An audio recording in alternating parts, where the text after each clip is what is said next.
Welcome to Threads of Sustainability. I'm your host, Bridget O'Flaherty. With climate change and environmental impacts becoming a common narrative in our daily lives, it seems like a great time to explore what sustainability looks like in the quilting, fiber, and textile world. We'll hear from creatives, makers, manufacturers, and producers from all over the world to discover what sustainability looks like to them and find out how they're contributing to a sustainable future. We will celebrate positive steps people are taking, no matter how small. Whether you're a hobbyist or a pro, you can bring sustainability into your practice. Join me as we take a deep dive into the environmental, social, and economic impacts with Threads of Sustainability.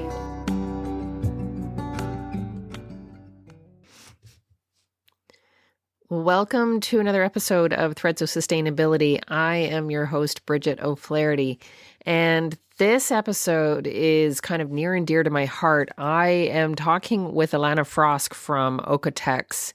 And Oeko-Tex is a certification body that has a few different standards that work under them in the textile world. And we get into some of the deep weeds of what those certifications mean, some of the thresholds, some of the things that they're trying to make sure are happening when their labeling is being applied to a product or material. And really, this standard is really addressing harmful substances in textiles and making sure that they aren't there. But they go to great lengths to test and to validate their findings. And it was just such a really interesting conversation to kind of dig into what that certification means and why it's important to us as textile artists and quilters. So it's something that we can look for when we are out doing our shopping, and knowing then that we've got a standard applied to the material or product that we're purchasing that is actually validated and verified. Anyway, we dig into what all of that means and some of the different ideas and data that comes from that, and some of the different companies that are using these standards and the popularity of this particular standard. And there are some products that you might be familiar with as quilters. There's Aurifil thread and Majira threads. There's other products out there as well that have that Oeko-Tex standard 100 applied to it. Anyway, I got into some of the details with Elana, and I hope you enjoy this conversation. I know it's not something that many of us necessarily want to jump into to understand what certifications are, but I think it's great to have these kinds of options. Upcycling is really awesome when it comes to sustainability and recycling and repurposing, but I think there are options around new materials as well. And I think that we're starting to see more and more demand for transparency from consumers. And we want to see this kind of product on our shelves and available to us. So anyway, I hope you enjoy the episode, and don't forget to let me know what you think.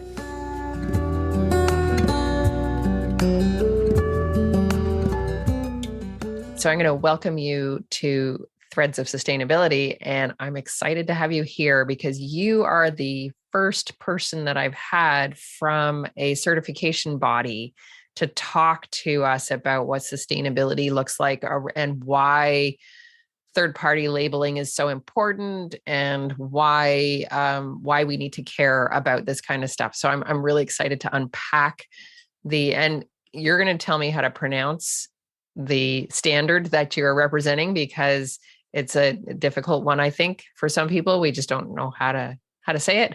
And anyway, I'm going to welcome you, and it's Elana Frosk, right? Correct. Great. Okay.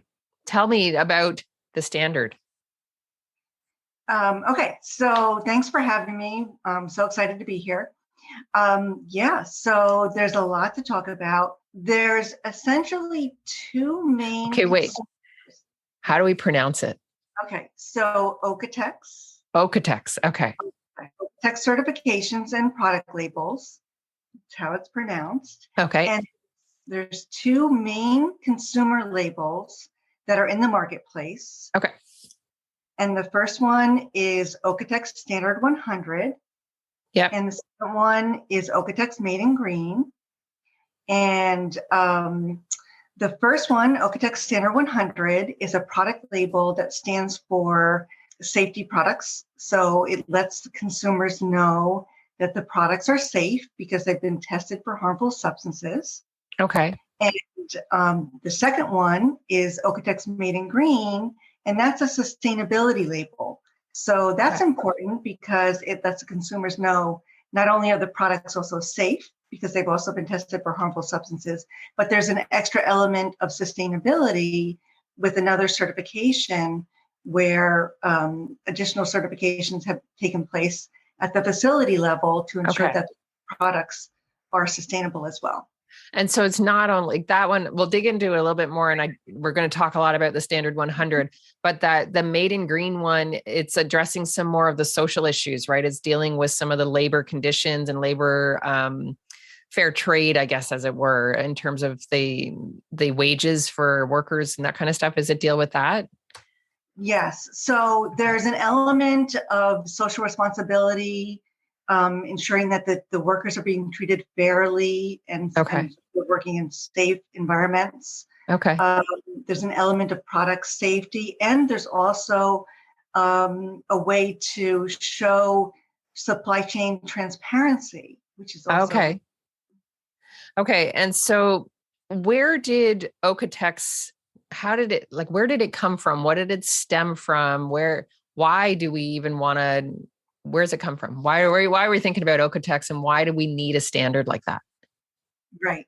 So the Oeko-Tex Association was established 30 years ago, and it really was established as a way to help consumers have a product label that shows them that their textile products are safe from harmful substances. And what does that mean? What does safe from harmful substances mean? What does that mean? So, we're so concerned about, or a lot of us are concerned about the food that we eat. Yeah. But we don't often think about the textiles that are touching our skin day and night. Right. And it's important to think about because there's a lot of chemicals that are used to process textiles. Yeah. So chemicals are necessary to process textiles. And so when a chemical is used on a textile product, it leaves the textile facility either on the textile product or in the waterways. Right, right. Sometimes there can be a residual of a harmful substance left on the textile, and you don't know it's there by looking at it. The only way you can know it's there is by testing it. And so 30 years ago, the Oeko-Tex Association developed a certification where they put together a list of harmful substances and started testing textiles for those harmful substances to make sure that the textiles are safe. And at the time, there were 100 substances on this restricted substance list, which is the list of substances that we test against. And since then, every year, that list of substances is reevaluated. And now there are over 1,000 substances on that list. Oh, okay. Wow. So they test for those 1,000 substances. And is this done annually? Like, are these, so the manufacturers or the producers that are going for this certification, are they testing their products every year? Yes. So it's an annual certification. Okay. So they're testing every single year. And not only are they testing every single year, but for a finished product like a pillow or a blanket or a garment, the finished product and every single component must be tested. So the thread, whatever. It's not only the fabric, it's the sewing thread, it's the sewing labels, the fiber fill. And what's really important about that is because even though the fabric may be the main component of the product, if one component, like maybe the sewing label, if that has a harmful substance on it, then the product itself is not safe. So we want to make sure that labeled products, every single component is tested and certified. Okay, so let's come back to talking about those substances. So they have 1,000 substances. They're testing annually, and it's all the components of the product.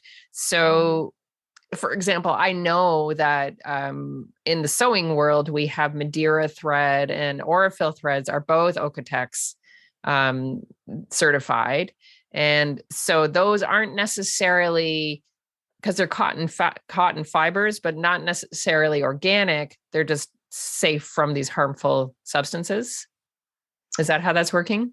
As long as they're certified and they have a label on them, every single product that's certified comes with a label, and every label has a number, and those numbers can actually be validated online. Okay. So that's something that's very unique to the Oeko-Tex system and important to consumers, because consumers want to be able to validate the Yeah. certifications, know that they're true, because there's a lot of greenwashing out there. So you can take Yes. that number, you can go to the oeko-tex.com website to the label check, type in that number, and see if it's a valid certificate. And it will tell you if it's valid and what's in the scope of the certificate.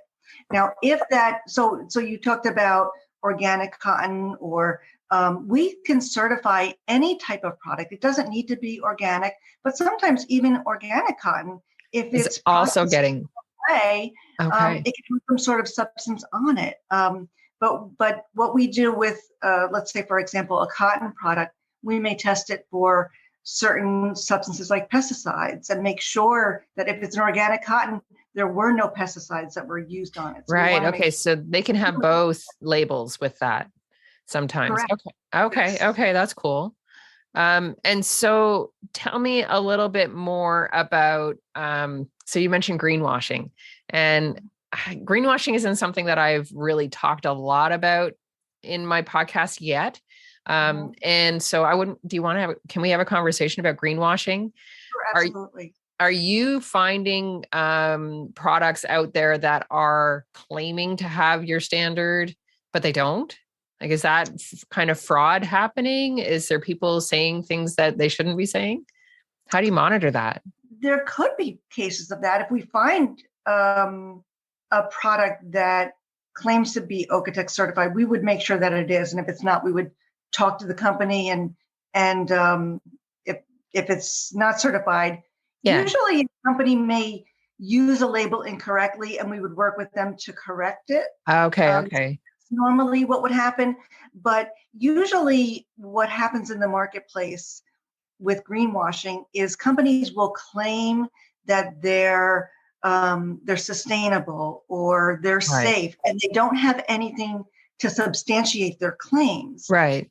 So using Oeko-Tex is a great way to substantiate claims so that they're not greenwashing, because you want to have a testing body, or some sort of certification to substantiate the claims that you're making. You don't want to just say it's green and have no reason to back up what you're saying. And so have a third-party certification like Oeko-Tex test every single year and provide a label that you can then go online, type in a number, and see that it is actually valid, gives consumers the knowledge to know and the confidence to know that it's a valid certification. Yeah. Not a greenwash claim.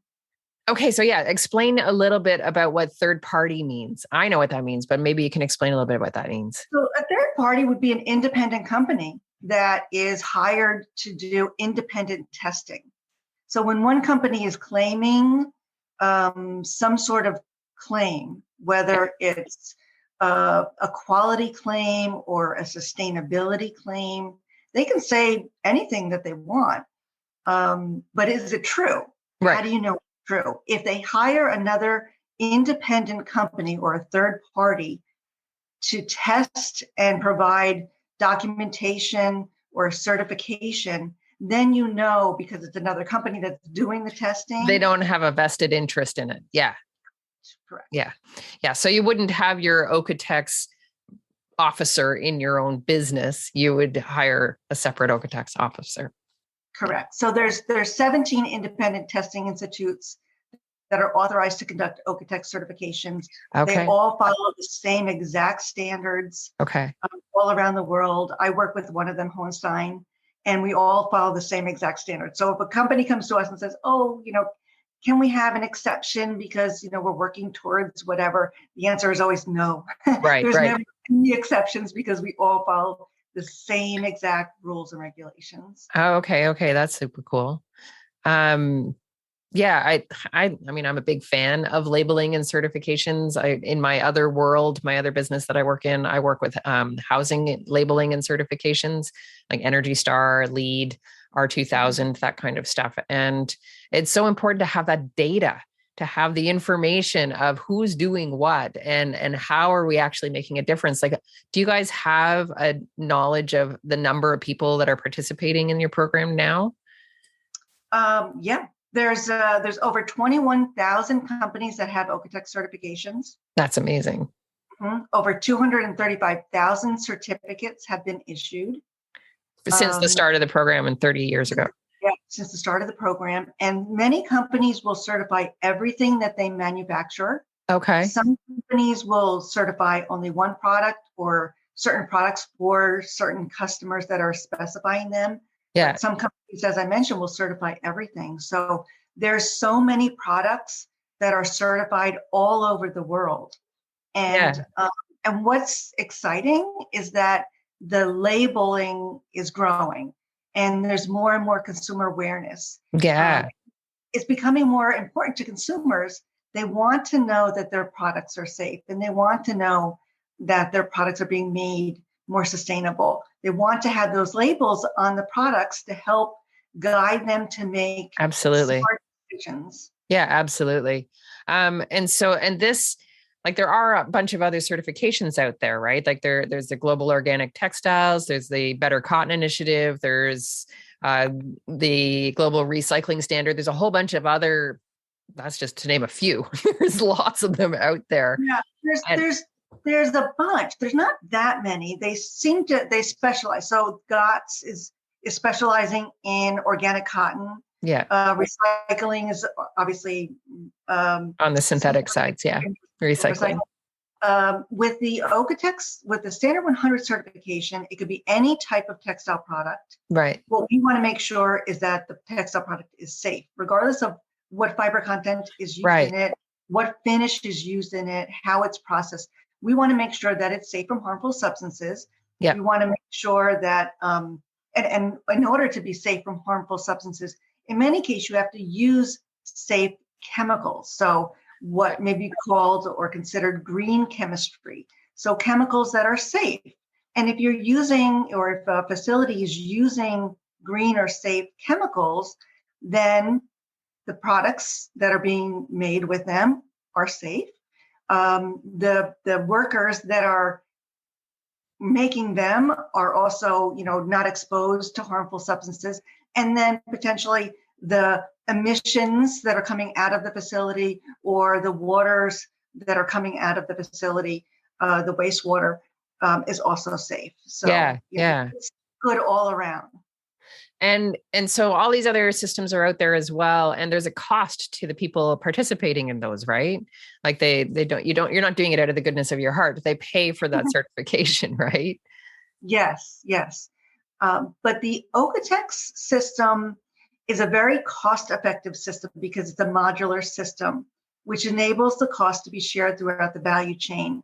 And the way it's done in the most efficient way is if each supplier throughout the value chain has an Oeko-Tex certificate. Okay, I'm gonna stop you there because you're using terms that you're totally familiar with, and I understand what you're saying. But can you explain what the value chain is? Yeah. So if, for example, let's say a towel manufacturer. So a towel manufacturer will have certain suppliers through their value chain, which is the companies that are involved in making the different components of that towel. So you may have a fiber supplier, a yarn supplier, a sewing thread supplier, a label supplier. So the different suppliers in the supply chain that are involved in making the product.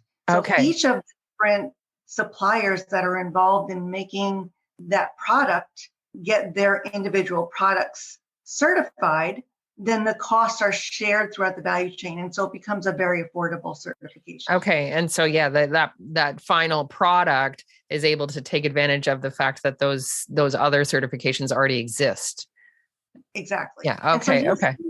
And so that's why you'll see Oeko-Tex certified labels anywhere from Walmart to, better department stores. So you can put it on any type of product. It really isn't a cost a certification that is cost prohibitive. Right. It's not a barrier, because that is one of the things that we run up against in certifications generally. Like I think across all industries, there's barriers to participants actually wanting to invest because they're not getting the return on investing in that certification, because they are very, very expensive and they are annual. They have to continually do it. And there's no demand from the consumer to get that specific label. They like to see a label, but not necessarily maybe that one specific label that's really expensive. So it becomes sort of a competitive market in some ways, right? And in terms of how expensive those are and the value of that for the producer. And it becomes about the label rather than about what it is we're actually trying to do, which is reduce the harmful substances and have safe fabrics and have sustainability. And it becomes about the cost instead, which isn't necessarily productive, in my opinion. Right. Yeah. And so where do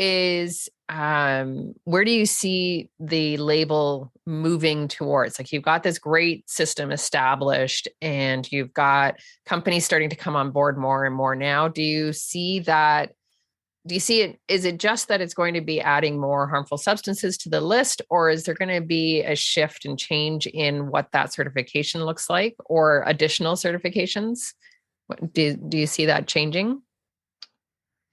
So in the US market, we see a lot of labels in home textiles. Yeah.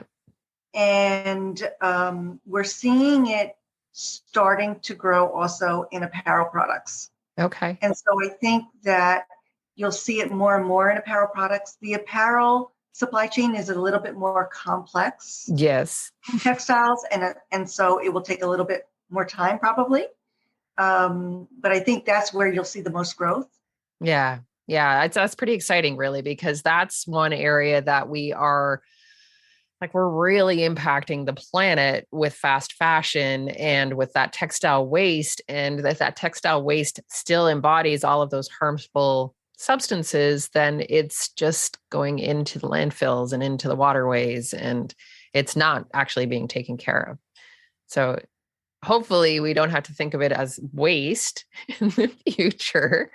Maybe we can figure out how to, I don't know how I know that's nothing to do with your standard, but that to me is one of the biggest things, is to figure out how to maybe slow the consumer down and slow down that textile waste, because it's such a big part of the problem of the textile industry right now. So, right. Anyway, I know that's not really what you guys are all about. Tell me a little bit more about the research that gets done on the different harmful substances that you are actually saying can't be in the products. What happens? How do they decide that? So every year we reevaluate the list of substances, and it's based on new production methods that are used in the industry, and based on regulations that are happening around the world. And so based on that, we assess our restricted substance list, the list of substances that we're testing against, and we may add substances or we may change limit values. We often will look at substances and put them under observation, perhaps for a year, to see what's happening in the marketplace.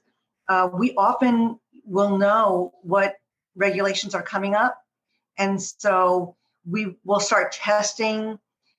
We'll start testing textiles to the coming regulations to help the industry understand where they fall with those substances that are going to be banned or have restrictions, and so that they know if they have textiles that have those substances in them, they can identify that and then work to start reducing them or find alternatives.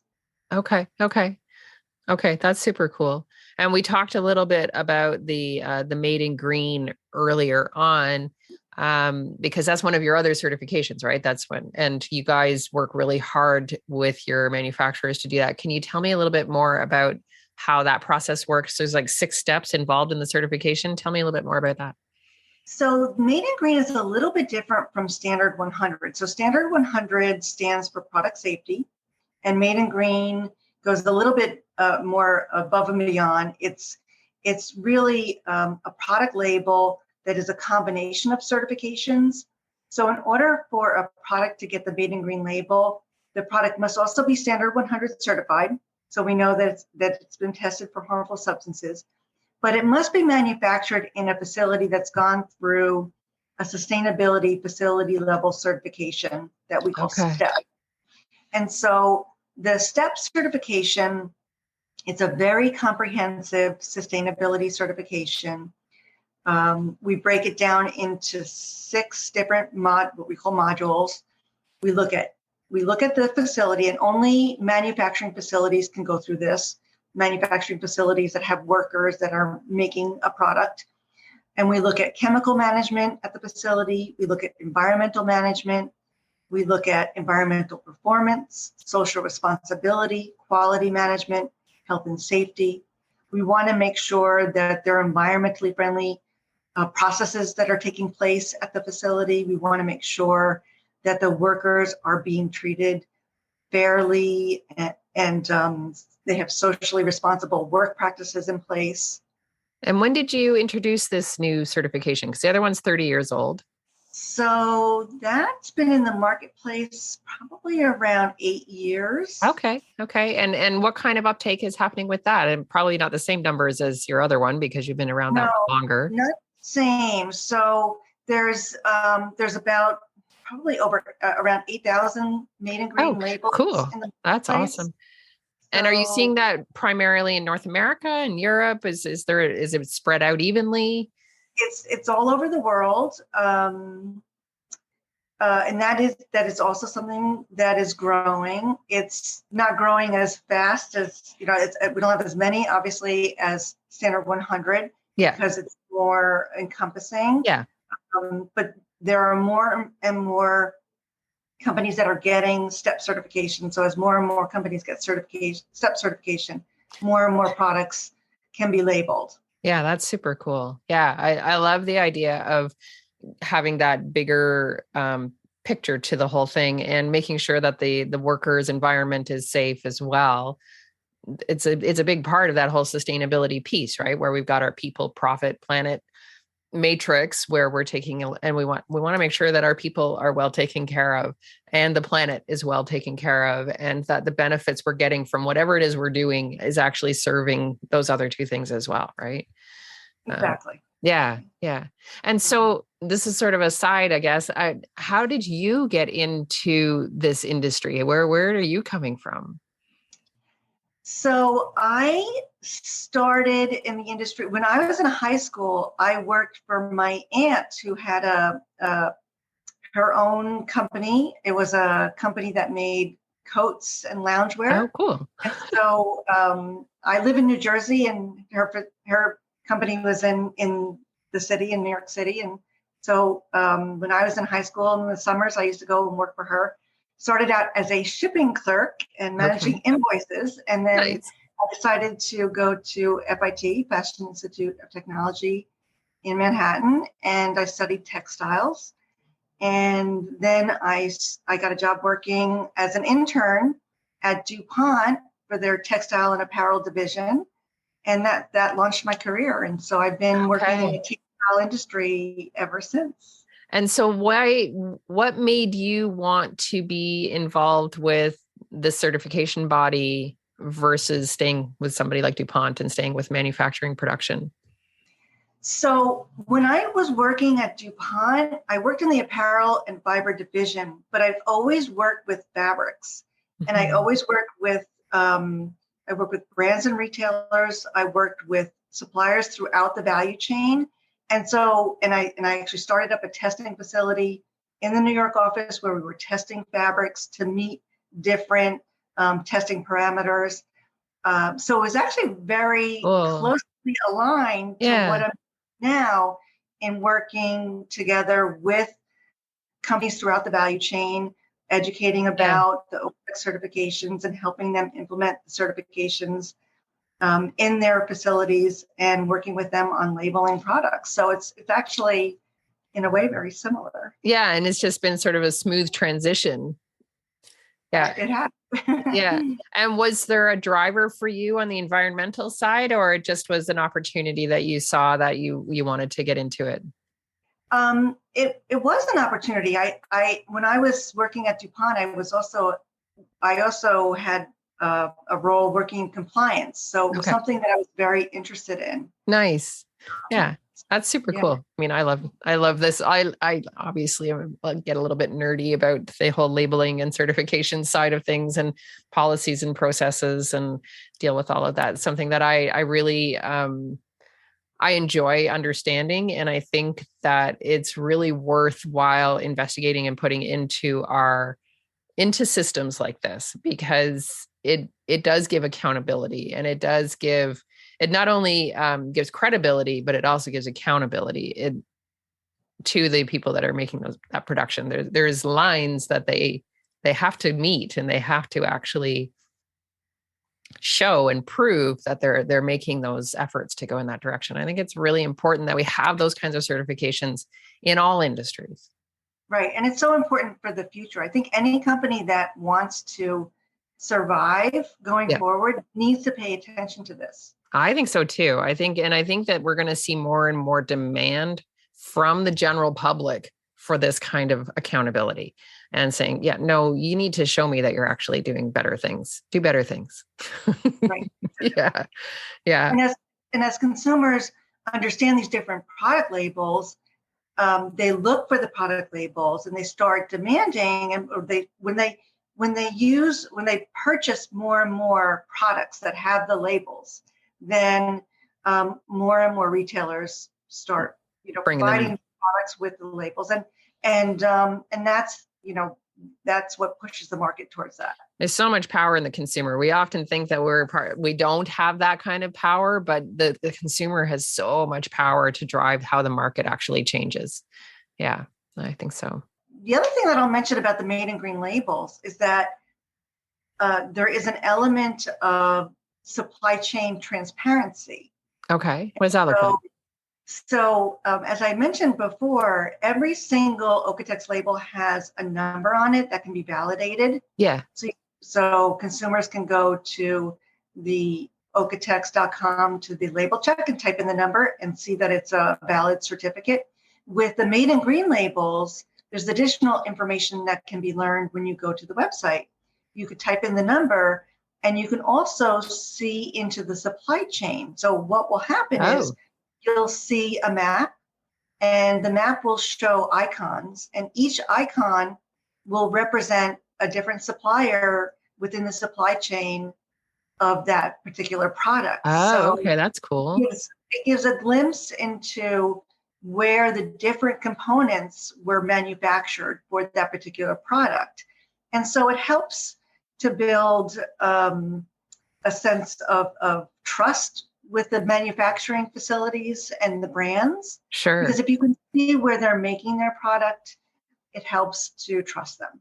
Yeah, absolutely. And so is there that same kind of modular connection with the made in green as well? So if they're taking advantage of people who parts that have already gotten the standard 100, that's all pulled into that. But they don't necessarily have to be made in green. They just have to hit the standard 100. So all the different components have to be standard 100. That's correct. Right. And then there are requirements for which facilities within the supply chain must have the STEP sustainability certification. Oh, okay. And so the requirements for that are the facilities that do the cut and sew or the making up of the product, and the facilities that are involved in any wet or chemical processing of the main chemical or main components of the product. So that usually would be a fabric manufacturer, or a company that's putting the color or finishing on a product. And the reason we have those requirements are because those facilities are the facilities that have the biggest impact on the environment and on the workers. Sure. That's why I was asking. It's like, oh, well, if the one has that, do the other ones also have to have it?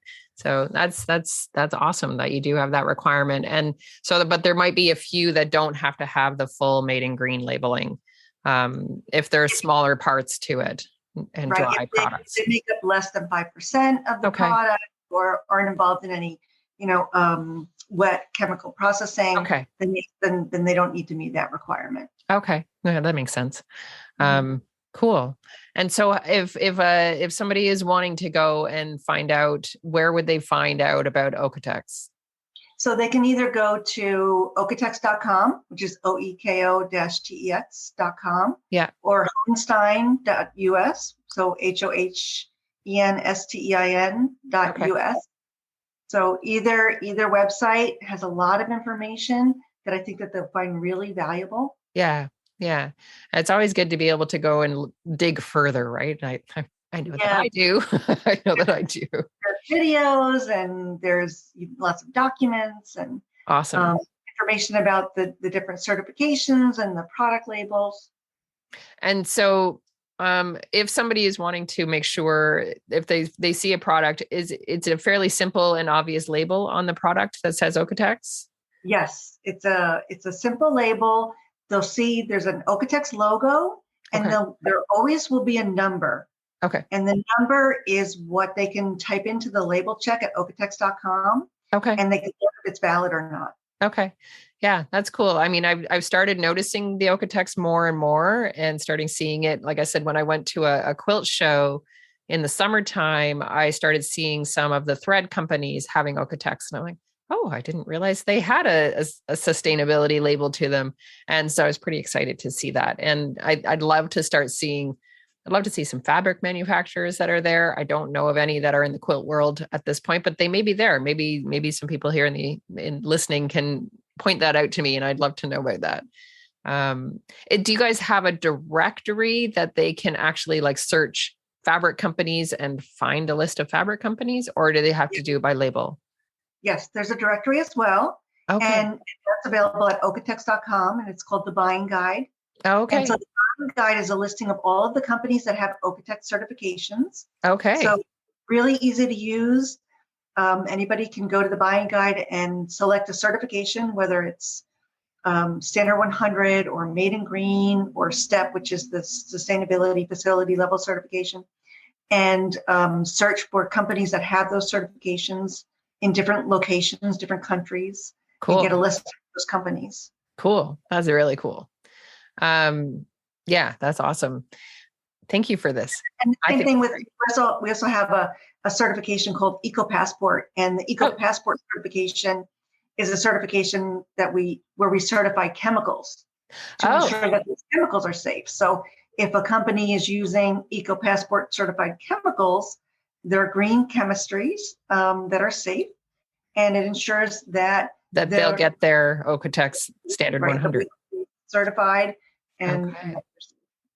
Okay, that's super cool. Like you said, that whole modular thing, it's going right back to those raw materials and able to ensure that what they're using and in their processing is going to actually meet those standards for you. Right. So if a company wants to get their product certified, if they're using pre-certified fabrics and pre-certified chemistries, then it helps to ensure that the product will be safe, and then they can get their own certification, and it helps with the cost of theirs. So it's an efficient cost certification. Cool.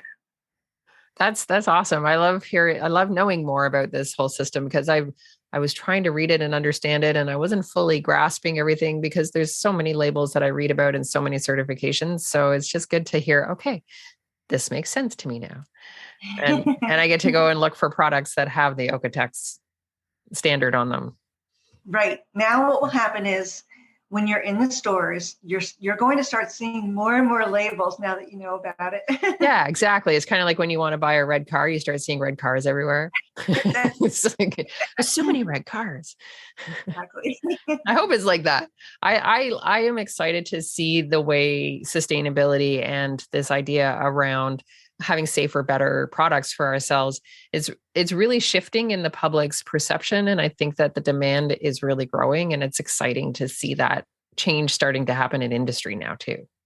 Mm-hmm. That's right. Yeah. And have you guys seen sort of, this is another side question, has the increase in interest in the standard 100 certification, has it been growing exponentially year over year, or has it been pretty steady growth?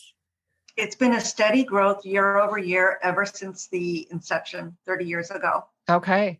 So it's not that suddenly people are jumping on this bandwagon. It's just been consistent growth the whole time. It's been consistent growth. That's awesome. Year. Yeah. Well, and a lot of that speaks to the validity of the standard, right? It's like, okay, no, this is just growing and people see what it's worth. And it's not just a marketing scheme. It's got some real teeth to it, and people are willing to engage with it because of that history. Exactly. And as more and more companies use the certification, it gets easier to implement it right. with companies. And then there's more and more labels that are in the marketplace, which then increases consumer awareness. Yeah. So it will continue to grow for sure. And and more labels will be in the marketplace. And as I mentioned before, I think more and more product categories will start getting the labels as more and more companies continue to get certification. Yeah, that's exciting stuff. Yeah. Thank you for being here, Elana. I really, really appreciate the conversation and appreciate unpacking certification, because it's not something that people do on a regular basis. And as quilters and textile artists, most of the time we just want to go do our thing and be creative and don't always think about this other side of things. And I think it's important to understand it. Right. Great. Well, thanks for having me. Yeah, no, it's good. Nice. That got me thinking about how much power we do have as consumers. And really, we do have so much power. If we start asking our local retail shop to bring in a specific product because we want to see the label, then they're going to go back to their suppliers and say, look, we're starting to get asked for this label now. And those suppliers are going to start looking for manufacturers and producers that have those certifications. So there is so much power in what you are willing to buy. And take that with you the next time you go to your local store and start looking for these products and start asking for them. The next time you go to a show and you're looking around at the different vendors that are there, take a look, ask the questions. I think it's really, really important. And I think the more we do that, the more we are going to start to see this transparency from manufacturers and producers. And, whether it's the Oeko-Tex labeling or the GOTS labeling with organics or the global recycling standard, whatever those labels and certifications are, all of them are making great strides and great efforts towards having better, healthier, safer materials for us at the end of the day. So they're all worthwhile, and no one is necessarily better or worse than the other. They're different, and they all have different niches, and they all have different purposes. So I think that there's value in supporting them. Anyway, so that's what I want you to take away from this episode, is that you have power in your buying habits and what you ask for. So take it with you the next time you go shopping and ask for it. Anyway, I hope you enjoyed this episode. I look forward to connecting with you again soon. If you're interested in a community that engages with sustainability in quilting and textiles, you can join the Learning Hub at bridgetoflaherty.com. There you will find memberships, online courses, supplies, and resources for sustainability and my textile art. You can also book me to speak with or teach your group. You can find me on social media at The Sustainable Quilter. Don't forget to comment, like, and share, and to follow me on your favorite podcast app so you won't miss an episode. Thanks for joining me, and I'm so excited to share this journey with you. Until next time, happy stitching.